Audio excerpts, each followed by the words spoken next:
Attendees are in listen-only mode. Hello everyone and welcome to today's webinar on the German research landscape and funding opportunities available through three major funding organizations. Let's see. There. I'm very delighted to have with me today three guest speakers. We have Max Vögele. He's representing the German Research Foundation. We have Kathleen Fisher with us. She's representing the American Friends of the Alexander von Humboldt Foundation. And with us today is also Peter Kerrigan, representing the German Academic Exchange Service. And my name is Hanni Geist, and I will be your host for today. What is today's agenda? We will speak about the German research landscape, give you an overview, and then Max will talk about the opportunities that are offered by the German Research Foundation. Kathleen will talk about the funding opportunities offered by the Alexander von Humboldt Foundation, and then we will also hear from Peter, and he will talk about DAAD funding opportunities. And at the very end, we will have a Q&A where you can ask all your questions. Now, before we get to the webinar, I would like to get a few frequently asked questions out of the way. I will send you the slides later on as a PDF.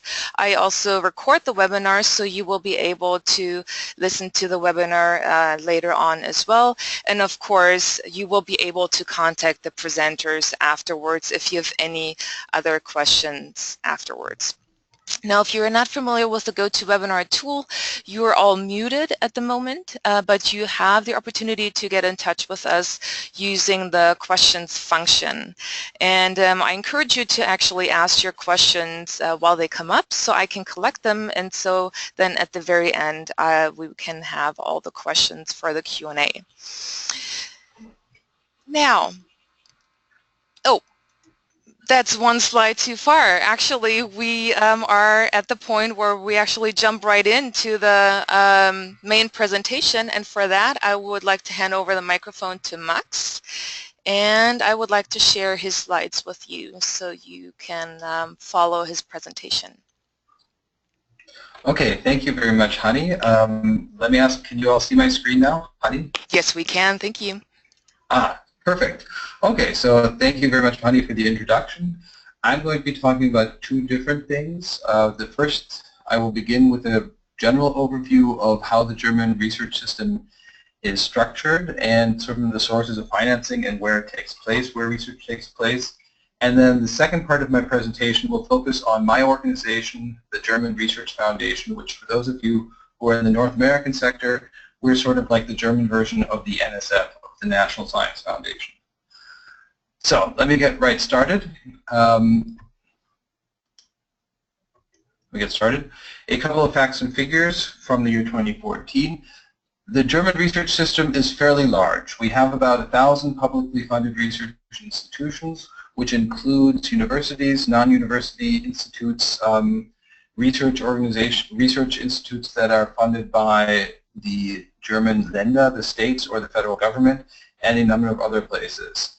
The complete research expenditures is about 84 billion euros, which is just under 3% of GDP. And for those of you who follow these figures, you know that this is actually, in a large sense, very similar to what the US spends on R&D in each year. There's also just under 3%.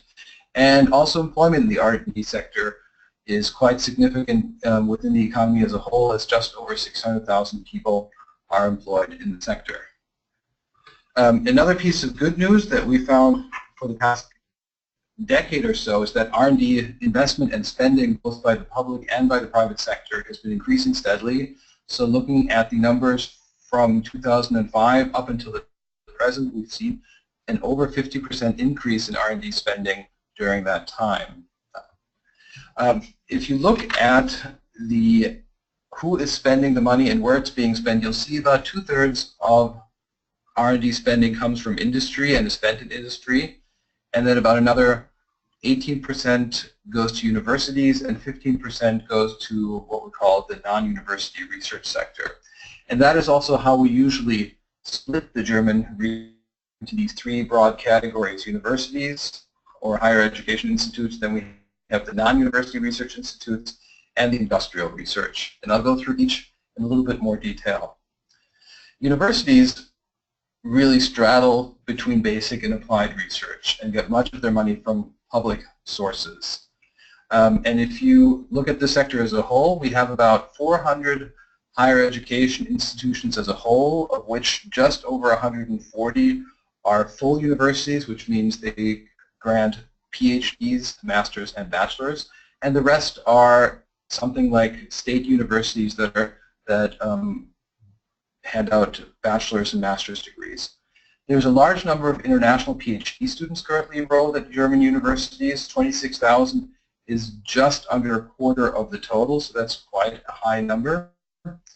And most of the large universities, those 148 that do confer doctorates, are based on the principle of uniting learning, instruction, and research within one institution. For the non-university research sector, we really are talking about 4 very large organizations that I'll spend a minute or two talking about now. These are the Max Planck Society, the Helmholtz Association, the Fraunhofer Society, and the Leibniz Association. And here you see that each of them is not one place, but each has a number of institutes that are spread out across all of Germany, and are also spread out in all disciplines, from the life sciences to the natural sciences to the geosciences and so on and so forth. But they each have different and unique roles.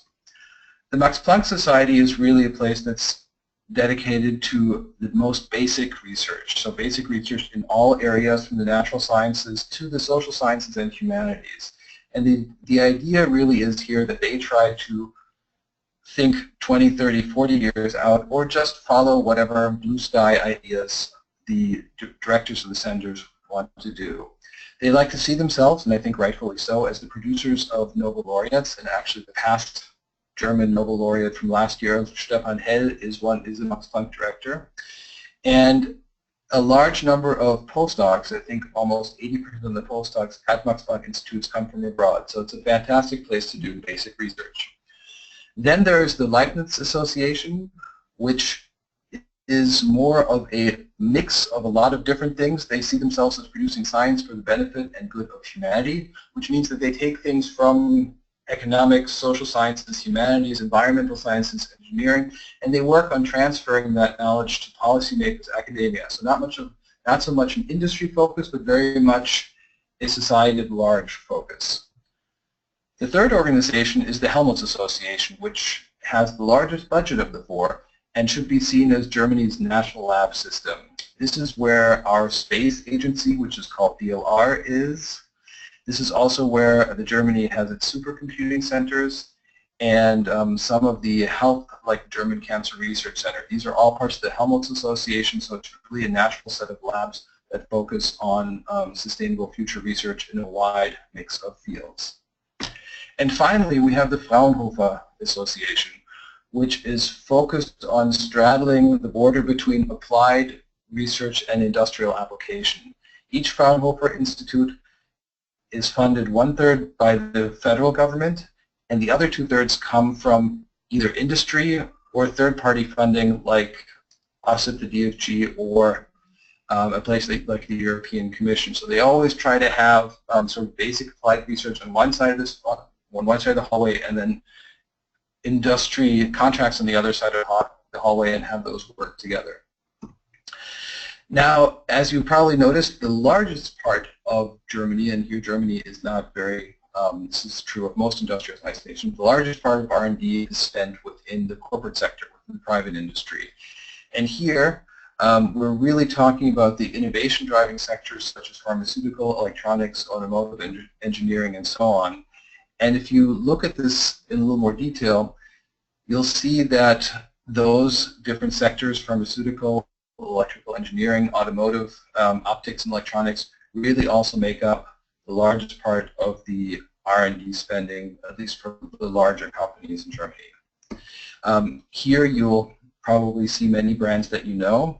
I would like to point out an interesting statistic for the German market that just shows how industry-friendly the academic sector is.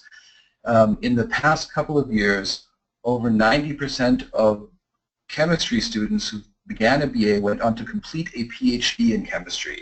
And that, of course, does not mean that there's a large number of professorships waiting for them. Rather, it's that these industry partners really are interested in having top flight people who have a PhD, who understand research, go into the corporate sector and contribute there. Okay, a couple of current developments in science policy related to the research field will give you a flavor of what's happening, what's being discussed in German science policy at the moment. The first thing I wanted to mention here is something called the Higher Education Pact, which is the federal government and the states investing quite a bit in universities. Firstly, for a large number of additional students. Since Germany doesn't have tuition, the funding for those students has to come from somewhere, and the federal government is really stepping up to make sure that the universities are properly funded here. The second part is that it enables an indirect cost rate for research projects, and the third part of it is to improve the quality of teaching at universities as well through additional funding. So that's the Higher Education Pact. The second thing I wanted to mention is something my own organization plays a large role in, which is called the Excellence Initiative, and it says here the duration is until 2017. It was just renegotiated and will go on from now actually indefinitely, and will have an annual additional 500 to 700 million euros. Here the focus really is on university research, large-scale university research clusters, enabling universities to become hubs of world-class research in certain fields. And if I move to the next slide here, you'll see sort of how the past 10 years of the Excellence Initiative have changed the German research map. And you see sort of the clusters of excellent universities, not just in Berlin and Munich, but of course very dominantly there, but spread out throughout the German landscape so that you really see clusters of excellence and graduate schools in a number of really, really exciting topical areas that are spread throughout. And places like Chemnitz and Dresden are sensational for engineering, or Aachen as well. And of course, Munich and Berlin have large universal universities that really cover all fields. The final initiative I wanted to show here before I move on to my own organization is the Pact for Research and Innovation. Here the main message is that the government is interested in continual support for research and innovation, and through this pact has guaranteed that these 5 organizations here will get an annual budget increase of 5% until the year 2020. This, especially in times when much of the government is looking at fiscal austerity, this is a really, really large and important message to all of us working within the science and industry sector that, that we are a large part of the basis of the German economy. Okay, now let me switch gears a little bit and talk about some of the funding opportunities available to researchers from abroad at different career stages funded by the German Research Foundation. So the first thing I wanted to say is who we are. We are a central public funding organization for basic research. That means we get taxpayer money and we pass that on to universities, and the universities apply for projects that we then, based on peer review, grant or decline.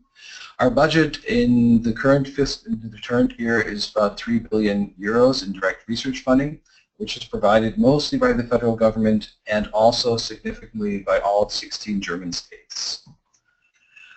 We don't just do funding though, we serve all branches of the sciences and the humanities, and also play a role in promoting the equality of women and men within science, advancing the career opportunities for young researchers, and focusing on the relations between German scientists and their colleagues abroad, as well as between the private sector and the publicly funded sector in Germany.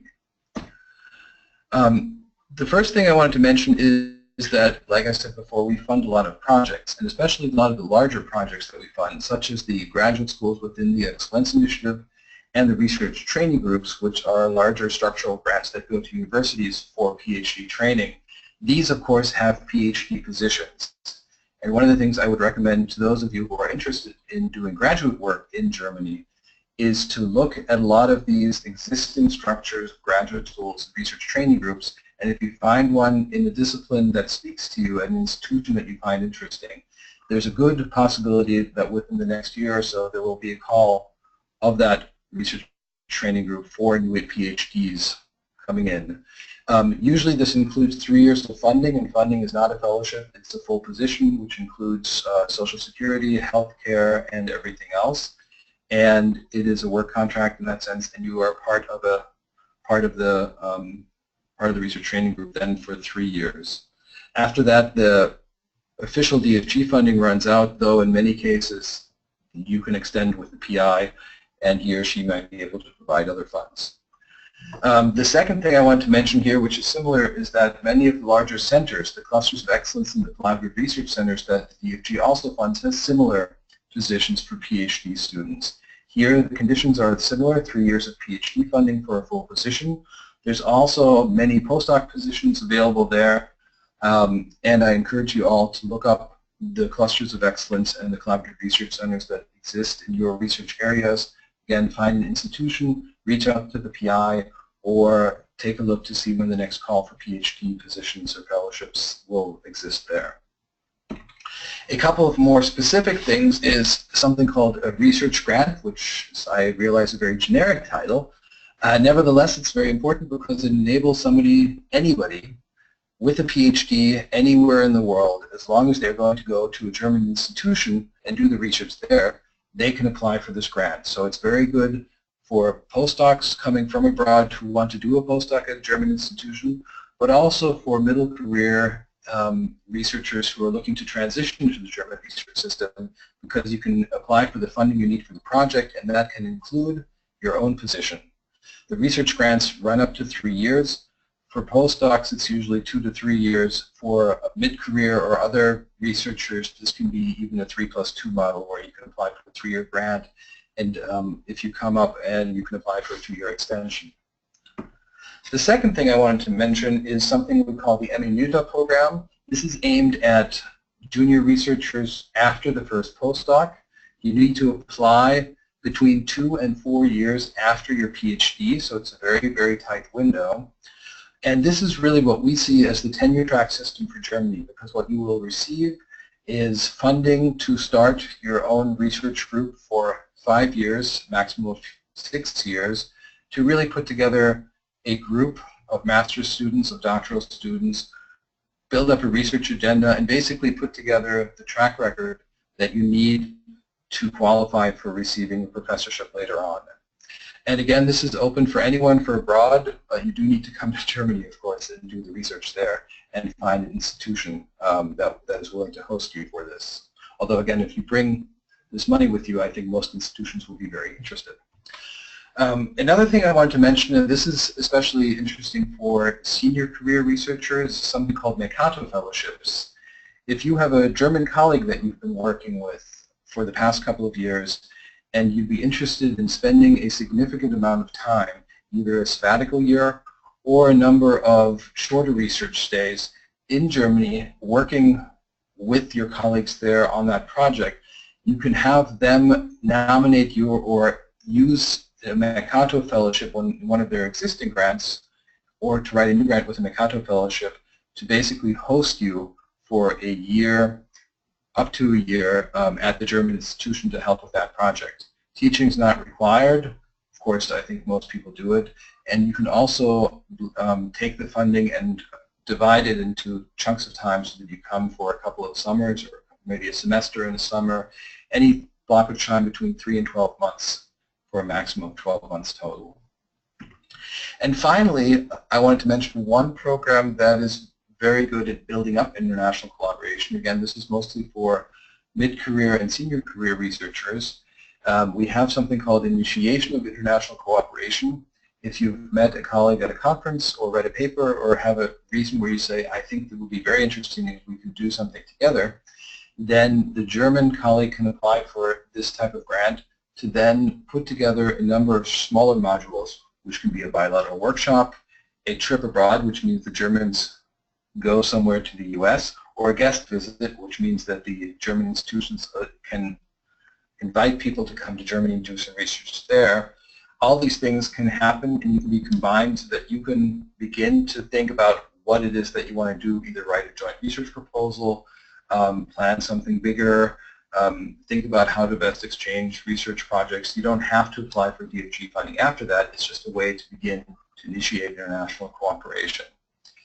And at this point, I say thank you very much, and I'd like to hand it over now to Kathleen Fisher from the Alexander von Humboldt Foundation. Kathleen? Great, thanks, Max. Let me show my screen. Okay, hang on. My thanks to Honeygeist and to the DAAD for organizing this webinar and for the opportunity to tell you a little bit about some of the programs, the research fellowships and awards from the Alexander von Humboldt Foundation.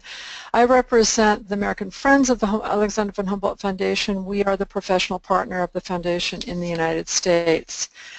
For those of you who are unfamiliar with the foundation or with Alexander von Humboldt, let me tell you just a little bit about him and about the foundation. The foundation was established in 1953 by the German government.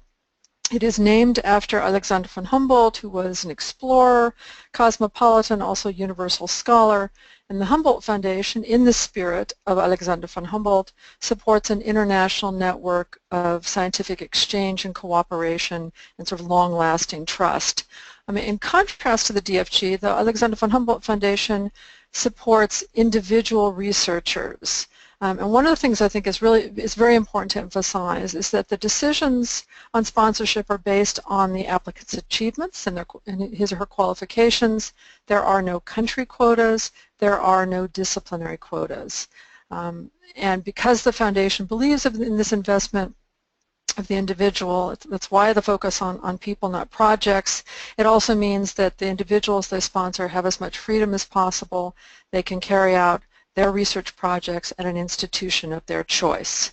One of the final things I want to mention is the foundation is also known for its alumni network. It offers various forms of alumni support for some 27,000 individuals in now 140 countries, and that includes 52 Nobel laureates.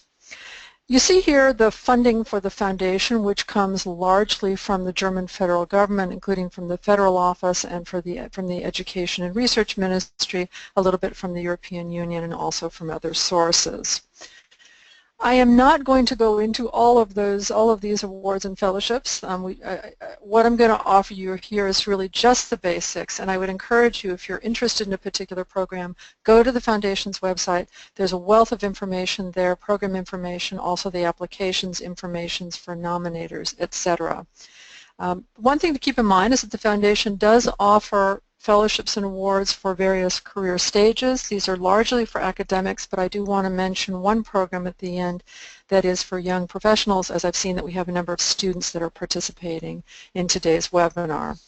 I'd like to start, however, with what is really in many ways the flagship program of the Foundation, and that is the Humboldt Research Fellowship.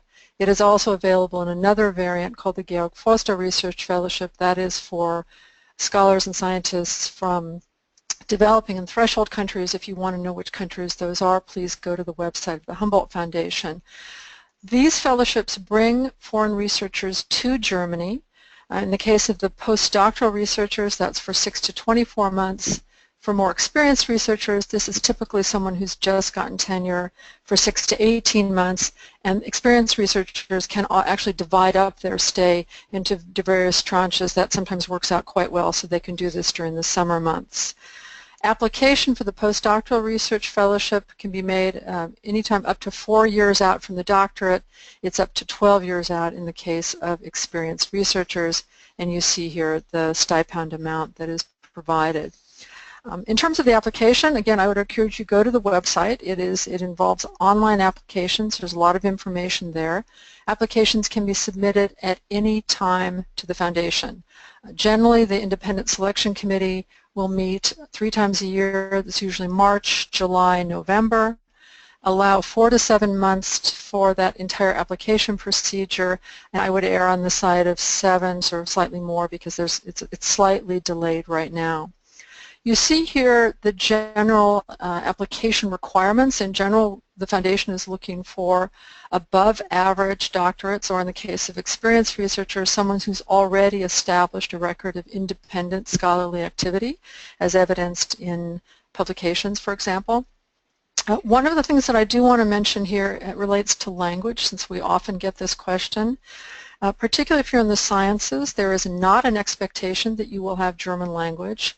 The Foundation does provide some German language training at the beginning, but that's not required. If you are in the humanities and social sciences and use of German is going to be integral to your research project, then there's a different set of expectations. But if you're in the sciences, don't let that be a showstopper if you don't have German language ability. You see here the benefits for the Humboldt Research Fellowship. In addition to the stipend and a travel lump sum, there are benefits for families. If you're bringing along a family, your host institute will also have some additional research money provided by the Foundation. One of the things I wanted to underscore is that the Foundation really does take a personal approach.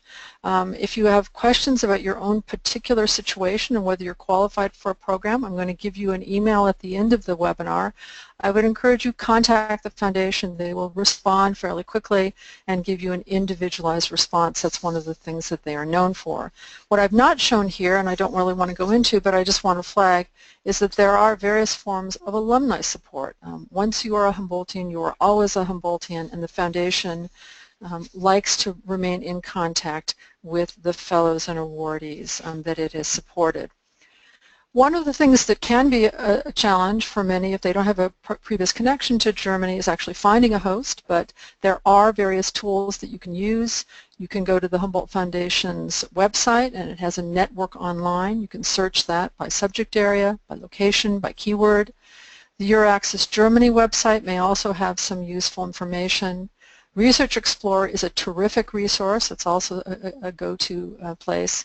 And finally, this is one of the things we always emphasize, use your networks. Ask the colleagues at your institute, your mentor, if they have contacts in Germany. That's often a very good way to find a potential host. I want to turn now from the research fellowships to some research awards, and I'm going to go through these very quickly. Again, if you want more information, we can perhaps take this up in the Q&A or go to the website.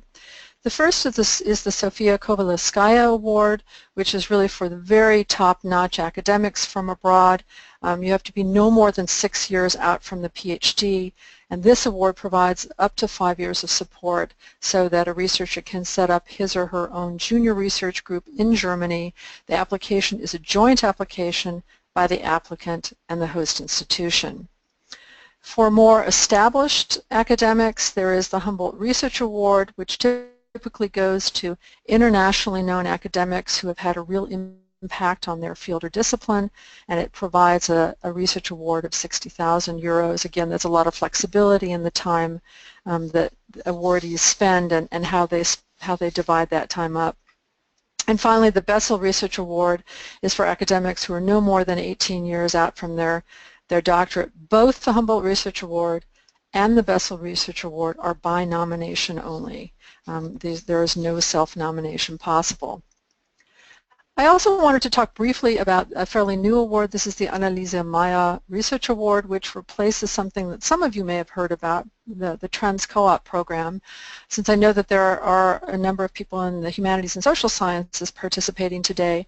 And this is a fairly new award to promote internationalization of humanities and social sciences in Germany.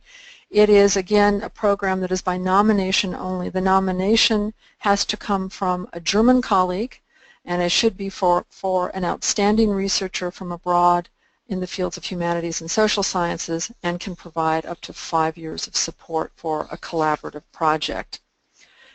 Finally, with regard to research awards, I want to mention the Alexander von Humboldt Professorship, which was something that was created also in conjunction with the Excellence Initiative, which Max had talked about. And this is a program to bring the very best academics from abroad to Germany. It provides 5 years of support, up to 5 million euros if you're in the sciences. Again, it comes by nomination. It has to come from a German university or a research institution. And one critical factor here is that usually the nomination has to be well integrated into the plan that the university has for its own strategic goals and objectives. So that's an important part of the successful recipe here. I finally want to mention one program for non-academics, and forgive me here for our Canadian colleagues, this is not relevant for you, this is relevant for those in the U.S., And that is a program that the Foundation administers for young professionals. It is the German Chancellor Fellowship Program for prospective leaders from Brazil, China, India, the Russian Federation, and the U.S. People come from a wide range of areas. In recent years, we've actually had a lot who were doing things like transport and urban planning and other green fields, but we've had people in the arts, business, and media as well. Recipients carry out an independent project, so they have to have a host. Please note the application deadline is coming up, so it's probably a little late for this year, September 15th, but please do keep this in mind for the future. It's really a great program. As I said, it's one of the few that doesn't require a doctorate. It's just a bachelor's or equivalent academic degree and some demonstration of leadership potential. A terrific program, and again, I'd encourage you, if that's relevant, to take a look at the website. And with that, that is the most important information here is the website, but also the email, info@avh.de. And if you have particular questions about whether you're eligible for a program, please send my colleagues at the Foundation an email. And with that, I will turn it over to Peter Kerrigan from the DAAD. Thank you, Kathleen. Let's just do this. So, let me get started. Thank you so much for joining us today. I just want to give a brief overview of the German Academic Exchange Service of DAAD, the organization that I represent, and just to provide some insight into how our organization might differ from some of the organizations that you've heard from before. I think the most important item to mention is that we are interested in mobility, generally speaking, of the individual. We work bilaterally between the United States, in our case, and Canada and Germany, but DAAD works bilaterally all over the world. That is mobility to and from Germany, regardless of where you are or where you're from. Also interesting to note that regardless of which discipline you represent, we have funding opportunities for you. And equally important, regardless of where you are in your academic career, whether you're an undergraduate, a master's, PhD student, postdoc, faculty member, senior researcher, etc., there are opportunities for you as well. We have several mandates, two of which I've highlighted on this slide. The first of which is really to represent German research and study opportunities around the world. And secondly, probably equally important to all of you in the audience, is to hear about our funding opportunities to make those possibilities, opportunities a reality. All of our applications are merit-based, and they're not need-based, which is probably somewhat different to what you've encountered if you're based here in the US and Canada. And equally important, I think, to say is that for many of our opportunities, not all of them, but I would say the majority, it doesn't matter which passport you hold. And again, I'm speaking to the Canadian and US audiences here. Important is that you are matriculated in a degree program in the US or US or Canada at the time of application. So I'm going to jump right to you about some of our funding opportunities. The first of which is, as the name states, the research grant, which actually funds not only research, somewhat of a misnomer, I guess, but in this case it's research at different levels, but I've highlighted the PhD candidates. Also research in the sense that funding is available to help defray the costs if you are pursuing a PhD program in Germany. And as you can see, that for those of you looking at funding for research at the PhD level or above, the funding is available from 1 to 10 months. Now, I've already planted the seed by mentioning the fact that you can, in fact, pursue a degree abroad in Germany, and that means that we have funding available, and I'll talk about that in a moment, for a master's program or a PhD program in this case, which, as has already been mentioned, for most degree programs in Germany, there is no tuition, and most degree programs are now offered in the English language. So there is funding available to help defray the cost of living and other incidentals that will come up. And as I said, do not need to speak German, although we encourage you, as it has been mentioned before, to in fact study the German language if you plan on spending more time in Germany. Deadlines for all of the scholarships that I'm going to talk about are listed on the slides, but as my colleagues have mentioned, and I will reiterate, always check the website because that is the most current information, because sometimes a deadline may not take place, so we'd rather that you actually plan accordingly by looking at the website frequently to see which information is up to date. There is funding also available. I'm just going to throw a name out there. I encourage you to look at our website, something called the Cooperative Research Grant, which is really research. The idea is to fund collaboration from the research perspective between North American and German research groups that are working together on a specific project in the natural sciences or engineering. So I won't go into great detail, but I encourage you to look at the website. Again, the name is Cooperative Research Grant. I'm just going to talk very briefly about several programs. For those of you who are academics and or faculty, there is funding available for the exchange of academics. One program is highlighted here. That's the bilateral exchange of academics. We also have something called PPP. And thirdly, we have something funding strategic partnerships. So the exchange and the funding varies from one of these programs to the other, and the type of exchange that is funded differs as well. So again, I encourage you to look at the bilateral exchange of academics, PPP, and strategic partnerships. There's also funding available if you're interested, if you're at the faculty level, for teaching at your German partner, or conversely, if you're interested in bringing a faculty member from your German partner to the US or Canada to teach, there's funding available as well on our website, daad.org. I've already mentioned and trying to encourage for those of you who are at the undergraduate level to think about doing your next level, the next level of your academic career in Germany.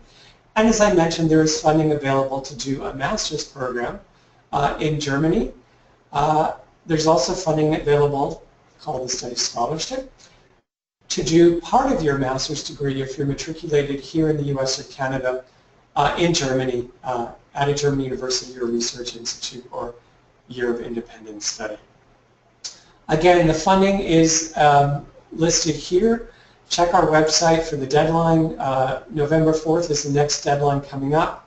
As most of you know, there are the few who are able to pull together an application in the last minute. We do not encourage that. Generally, we say, in terms of pulling together the essay, the narrative, and equally importantly, the recommendations you need from faculty members and the like, that a 12 to 18 month lead time is realistic for allowing breathing room and for proper writing of a strong application.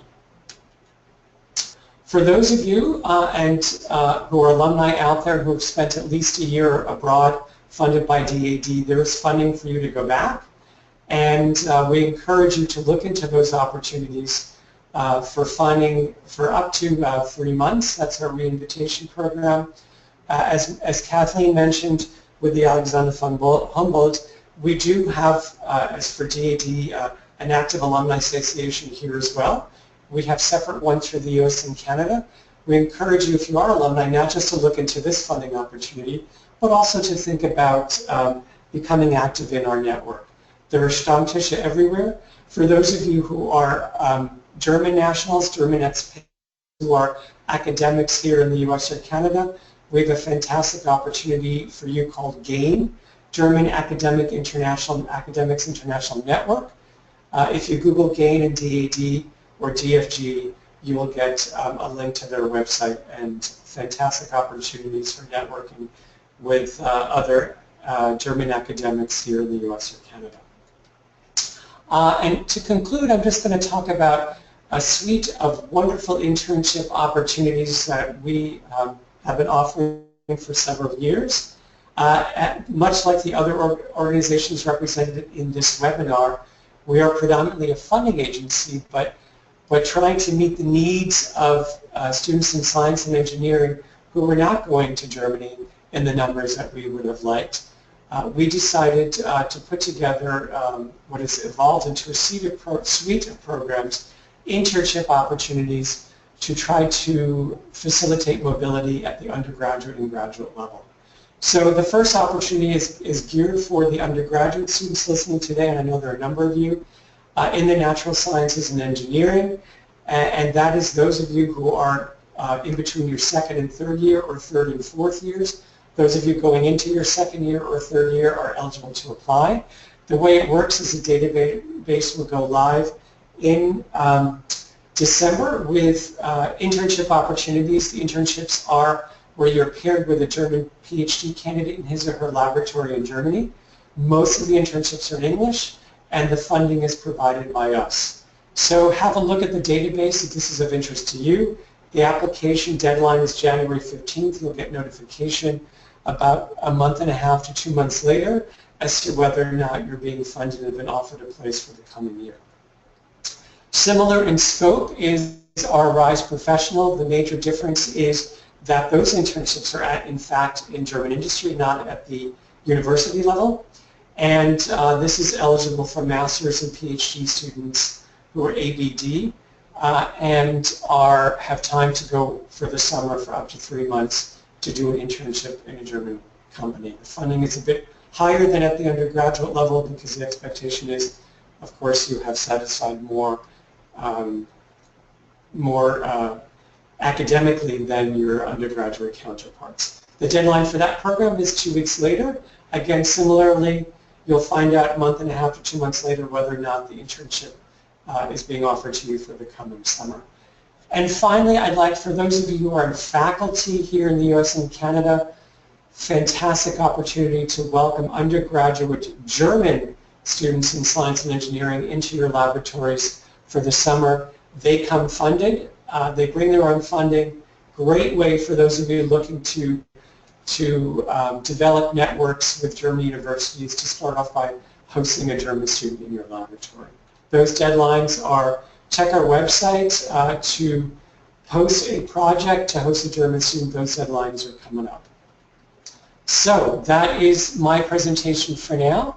I'm going to turn the screen and the mic back over to Hani Geist.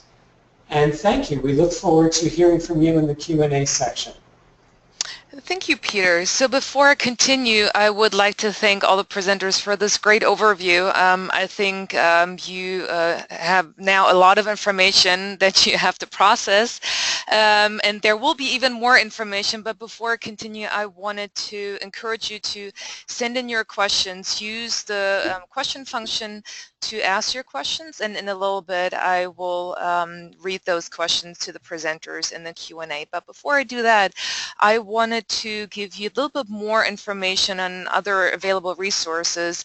Kathleen Fisher already talked to you about Euraccess and a few other great resources, but the Research in Germany website is another great resource online. It has really a lot of information and a lot of documents you can download, and then of course then also the website that is available for the DFG and also DAAD.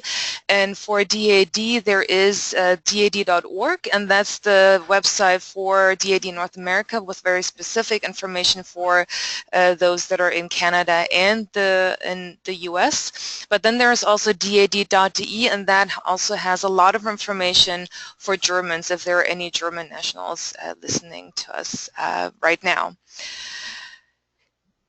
And apparently my I can't continue with the slides here. Give me 1 second. There we go. There is more information on the resources. I mentioned there are downloads, and I just wanted to illustrate here for you what you can download. You have the link right here on the slides.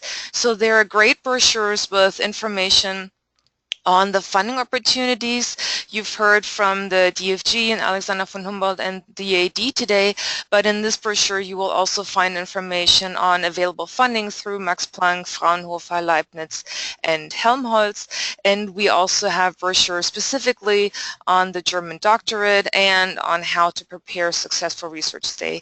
So I invite you to go on the website, take a look at the brochures, and if there's any brochure that interests you, feel free to download them and go through them. And the picture is a little bit, it's not very clear, but you get the idea. So this is GEPLIS, this is through DFG, and this is a wonderful online database for currently funded DFG project. So this is a great tool for you to find out what is currently funded in your academic field. And now, it's time for us to turn to the questions. So, can you actually still see this? I apologize for this. I have to open my question panel so that I can actually ask all the questions that you already sent in. So the first question that we have is about the Minuta program, and the question is, so in the US a lot of people apply for K-99, and it's a similar transition grant with a tight deadline post-graduation, and you apply twice, and the idea is that you can improve your application with the feedback from reviews after the first round. And now the question is, do people also apply twice for the Minuta program? Max, that would be a question for you. Yes, thank you for that question. Some apply twice, most do not, because again, the portfolio you need to put together by the time you write the application is pretty all-encompassing. And again, you have just the window from 2 to 4 years after the PhD, and most people tend to start writing it somewhere in their third year. What you can do, and which I very, very much encourage, is that as you begin writing it, you get into contact with the relevant disciplinary program director at the DFG to let them know that you are planning on applying. They're often more than happy to take a look at it for you and see whether they think it can be improved. We're all interested in giving every application the best possible fair shake that it can get within a standing panel meeting. But most apply just once. Some can apply twice, but again, it's been hard in my experience for people that are only in their second year to have the body of work required to really write a solid application. Okay, great, thank you.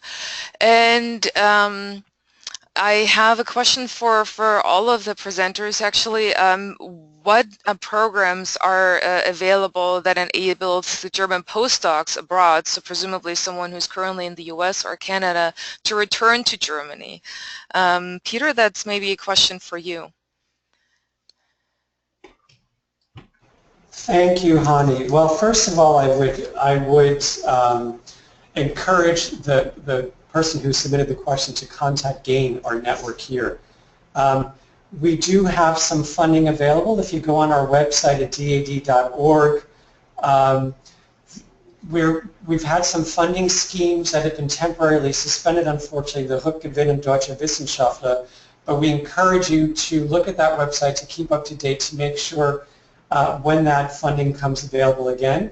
But I would recommend that you contact the GAIN network. Second, well, I guess thirdly at this point, it really depends on how long you've been out of the country, out of Germany in this case, and in the US consecutively. Depends on what you're doing, because you still may be eligible to apply for some of the funding that we offer to everyone else. So without those details, it's kind of hard to guide you in the right direction, without encouraging you, A, to get in touch with us either via our website, via email, or social media platform. But as I said, most importantly, please contact the GAIN network. They are, in fact, you're a little too late for that, having their annual meeting this coming weekend, but have a look at that if you're in the DC area. There still might be a chance where you could attend. Honey? Yeah. I might add just a few words. This is going to be much more restricted than what Peter just reviewed in terms of DAAD opportunities. Research fellows who have been supported by the Humboldt Foundation for certain programs, certain select programs, do have an opportunity to apply for a return fellowship. In the case of the Förderlöhnen Research Fellowships, it's not a program that I talked about. It's actually a research fellowship that brings German fellows to another country. Many of them come to the U.S. or Canada, and they do have an opportunity to apply for a return fellowship.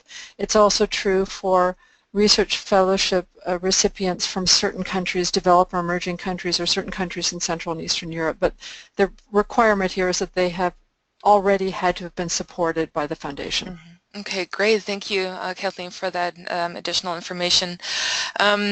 We do have a question that I think as any one of the presenters could talk about. So the question is if recipients of fellowships need to still apply for German work permits once in Germany, and how that process works. So does any of the organizations actually take care of work permits or any other visa that are required to stay in Germany?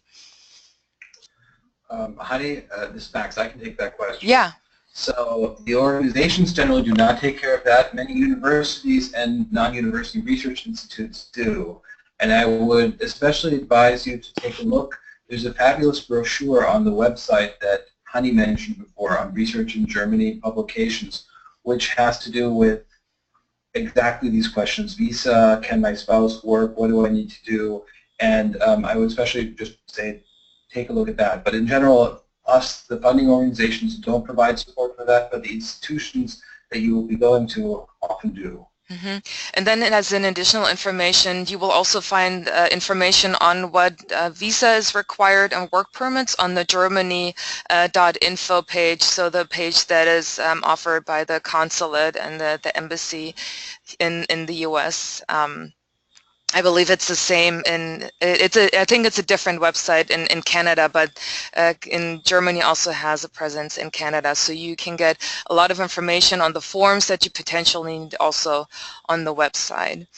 We do have several questions regarding one topic, so I will condense that into one question, and that is regarding GPA requirements and GPA requirements regarding master's or PhD degrees, but then also more specifically GPA requirements for the study scholarships or the research grants, for example, or RISE. Peter, would you like to take so that? I guess that's aimed toward me. Yeah, these questions have your name on it. Okay, so gladly. We don't give out a specific GPA requirement. Suffice to say, however, that GPA or your academic achievement is really very, very important part of your application.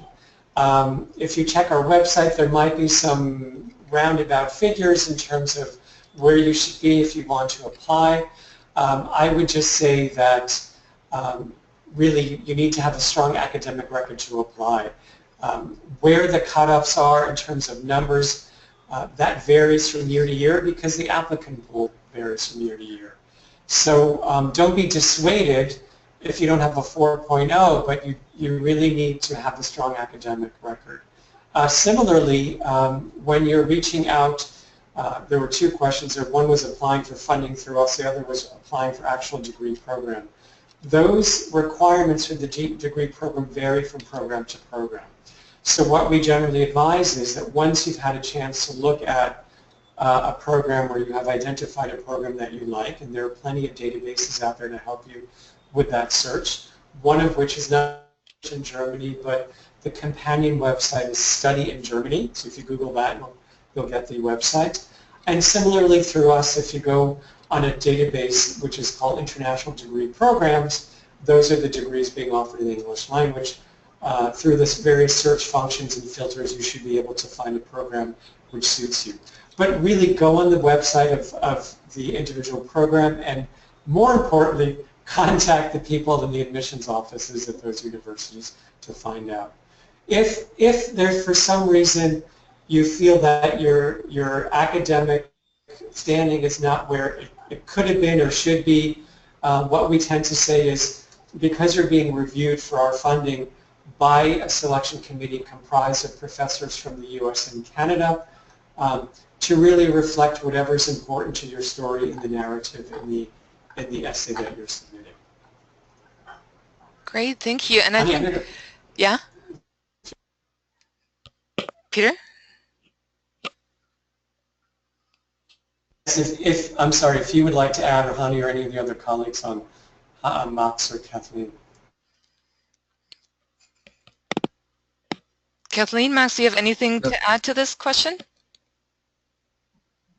No, thanks, Peter. Great. And I would actually say yeah. GPA is not as relevant for Humboldt. Again, there the emphasis is on above average, PhD above average quality of your research. Mm-hmm. So, and then there's another question I think that's that could be for any of the organizations. So is there any upper age limit? I think this is specifically for maybe scholarships through DAAD, but in general, I think that's a question also true for DFG and Alexander von Humboldt. Is it really more important about what academic and what stage of your academic career are and when last you received your PhD? Or is really at some point for some program the age limit, is that something that would hold someone potentially back because they've reached a certain age and they're not eligible anymore? Hani, maybe I could take a first crack at part of that. The Humboldt Foundation actually has thought about this question of age limits, and that is why several years ago, actually more than that, it introduced this career stage model that I described, being no more than 4 years out from the PhD for the postdoc or no more than 12 years for the experienced Humboldt Research Fellowship. We do get questions about age limits and for more senior and experienced scholars, what implications that might have, for example, for the Humboldt Research Awards. If you look at the information about the Humboldt Research Awards, there is an expectation that, although these are much more advanced scholars and scientists, that they continue to be professionally active and that they're expected to continue to have an impact on their field or discipline. So not an age limit per se, but an expectation that these are individuals who will remain professionally active. Mm-hmm. Great, thank you, Kathleen. The next question, yeah. Hani, I'm sorry, may I add to that as well? Yeah. And I think what's important to highlight here is what is the understanding of a non-traditional student? And that concept may vary on different sides of the Atlantic. So again, as you both have mentioned, Hani and Kathleen, it's really to check our respective websites to see whether or not age, if there's an age limit, and or how many years you're out from your previous degree, whatever that is.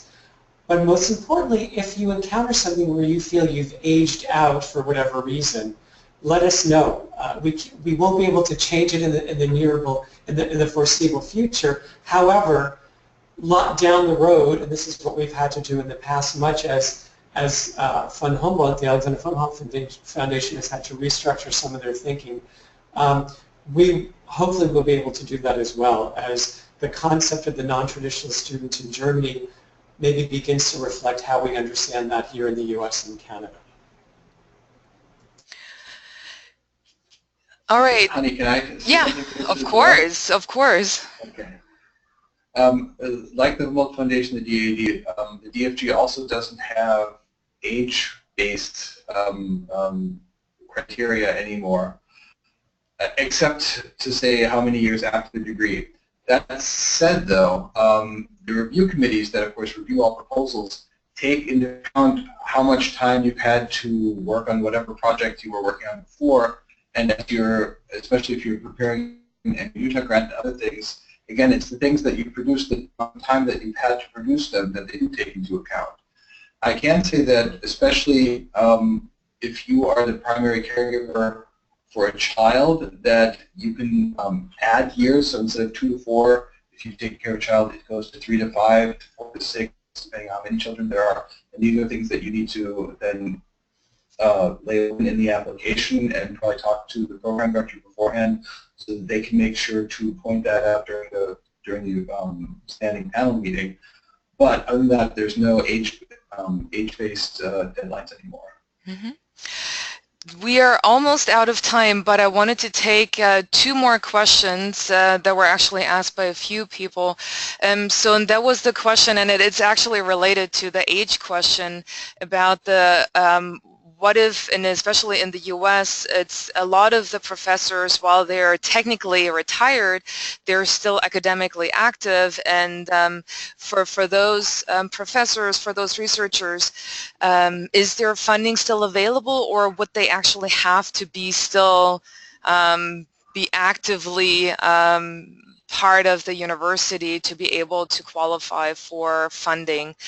And as a second question that's directly related to that one is it possible for those researchers that are interested in doing research in Germany but would like to also teach maybe, is there something available for them as well? And Peter, would you like to start with that question maybe? Yes, I would say what I recommend is, well, I guess the short answer is, generally speaking, you have to be affiliated with the university and on staff, so to speak, in a teaching and or research function.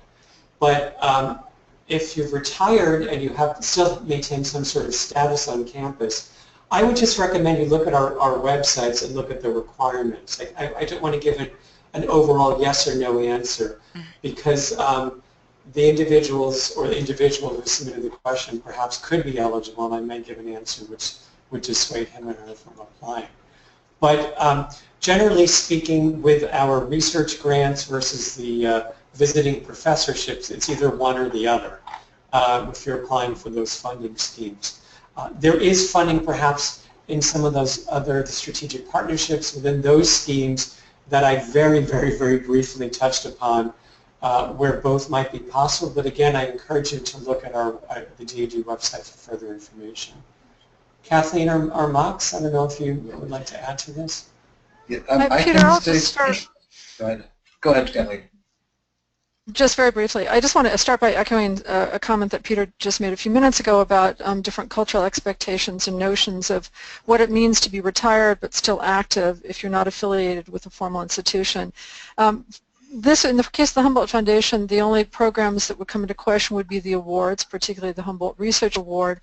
And this is a case where I think if you do continue to have an active research agenda and to continue to be professionally active, it's a question that I think should be put by the nominator perhaps to the foundation to get a better sense of what the expectations are, because this may be one where there are some cultural differences in how this question is tackled. Mm-hmm. Max, you wanted to add? Yes, I would point to the program that I mentioned before called Research Grants, which is open to anybody with a PhD who wants to apply for research funding to do research at a German university. The caveat, of course, is that for people who are outside of Germany, you need to be using that grant to somehow integrate into the German research system, or you're adding something that is essential to something that's happening in Germany itself. So I could see a situation where there is something like a center of excellence or a research cluster somewhere where if there's a retired professor from the US or anywhere else, where he or she could make a large contribution to the success of that PI would then apply for a research grant to be able to spend 2 or 3 years at the German institution and do work as part of that project. But there are no nationality or age restrictions on the research grant program, including for the applying for the own position within that. And we have seen a number of senior researchers from Germany successfully get grants even after they've retired from university. Not many, but some. Okay, great, thank you. So as the last question, I would like to choose the one talking about the if you have to be accepted into a program, and I think that's a question that specifically is for DAAD, but that's also true for other grants. So do you have to have a relationship formed for funding? Do you have to have like a set program that you already are accepted to? What is the procedure here as the last question for today's webinar? Thank you, Hani. I think what one needs to keep in mind is that, unfortunately, our deadlines are not necessarily in sync, and they're two separate procedures. So the first of which is applying, let's say you're applying for an undergraduate study abroad scholarship, or you're applying for a master's degree or a PhD program in Germany, that's a separate procedure to which one has to stick to those deadlines. And then simultaneously, you have the deadlines for our scholarship programs. So what needs to be demonstrated in the application, regardless of where you are in your academic career, is some sort of either existing relationship, or in the case of an application to a program, that you demonstrate that you're in the process of applying. Because for those of you familiar with the higher education systems, you may know that the deadlines to submit applications for graduate programs, for example, in Germany, are far, far long after where the deadlines that we have in the US and Canada, and you'll probably hear back from us about the funding long before you hear back whether or not you've been accepted to that program. The funding, so we're aware of that. So long answer to your question, yes, we're aware of that, but check our website for the form in which the proof needs to take that you have in fact or are about to apply to that specific program, because of course your essay is based on that particular program. Perhaps some of your references will be based on the ability for you to complete that program. So everything is really tied into a separate deadline, but we're aware of that. If for some reason you're not accepted to the program to which you applied, of course, but have received funding from us in advance, you really need to get in touch with us to see if anything can be done to still facilitate some sort of degree program for you in Germany. Max and Kathleen, was there anything that you wanted to add to this question?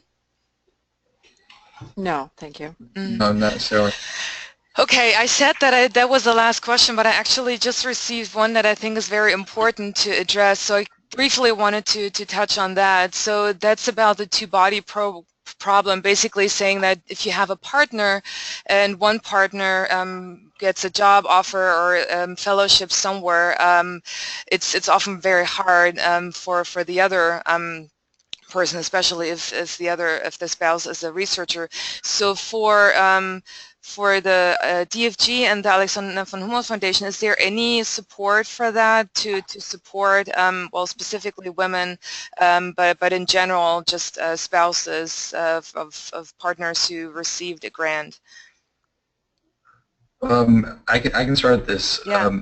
For the DFG, the research grant, which is what non-Germans would use, for example, to do a postdoc in Germany or anything else, it is a so-called TVUD, so it is a German staff position where the amount that you get increases if you're married, if you have dependents, and so on and so forth. It doesn't solve the two-body problem, but at least it makes the salary slightly more, slightly better for a family. The two-body problem, though, is something that a lot of German universities have been addressing over the past 7-8 years, and especially if I think about the Technical University of Munich or Bremen or Heidelberg, they've established very good dual career offices that can help spouses try to find something within the university or within the community, though I admit often after they arrive, so it's not a guarantee, but I think they've been doing a far better job than you would have seen 5 or 10 years ago. Great. Anything you would like to add, Kathleen? Very briefly, like the DFG, the Alexander von Humboldt Foundation does provide additional support in addition to the stipend for those with spouses and family. One of the things the foundation, because this dual career problem is an absolutely critical issue, it's a great question. As Max said, some of the institutions are providing more support for that for grappling with that problem. The Humboldt Foundation actually in recent years has done a number of competitions. One was for the welcome centers of universities, and that's one of the issues that visiting scholars and scientists often have to deal with is a partner or spouse who also has a career and aspirations. So there's no silver bullet here, but their progress is being made, and there are some institutions that are offering assistance. Great, thank you. Peter, anything you wanted to add to that question? No, I think it's been answered sufficiently. Okay. Thank you.